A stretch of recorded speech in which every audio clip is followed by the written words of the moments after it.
Hello అండి, ఇవాళ మంచి రిఫ్రెష్మెంట్ చూపిస్తాను మీకు. ఫస్ట్ ఒక గ్లాస్ తీసుకొని దానిలో హాఫ్ లెమన్ మనం స్క్వీజ్ చేసేసుకోవాలి జ్యూస్. దీనిలో హాఫ్ లెమన్ పడుతుంది. అలాగే తగినంత సాల్ట్ కొంచెం తీసుకోండి సాల్ట్. అలాగే ఇది జల్జీరా మసాలా అని దొరుకుతుంది అనమాట, ఎక్కడైనా ప్యాకెట్స్లో జల్జీరా మసాలా అంటే ఇస్తారు. కలిపేసుకొని మిక్స్ చేసుకోవాలి.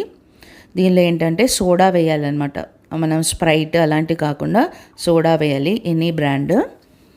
ఆ సోడా దీనిలో కొంచెం వేసుకొని కలుపుకుంటూ మళ్ళీ కొంచెం వేసుకోవాలన్నమాట. ఎంత బాగుంటుందంటే టేస్ట్ అసలు.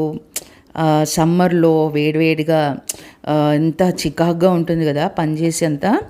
ఇప్పుడు చక్కగా ఇలా చేసుకొని ఒక్కసారి తాగండి, దాని టేస్ట్ అసలు సూపర్గా ఉంటుందన్నమాట. ఒకసారి ట్రై చేసి చూడండి. నా భూతే నా భవిష్యత్ నా భూతే నా భవిష్యత్తే కాదు, నా భూతో నా భవిష్యత్.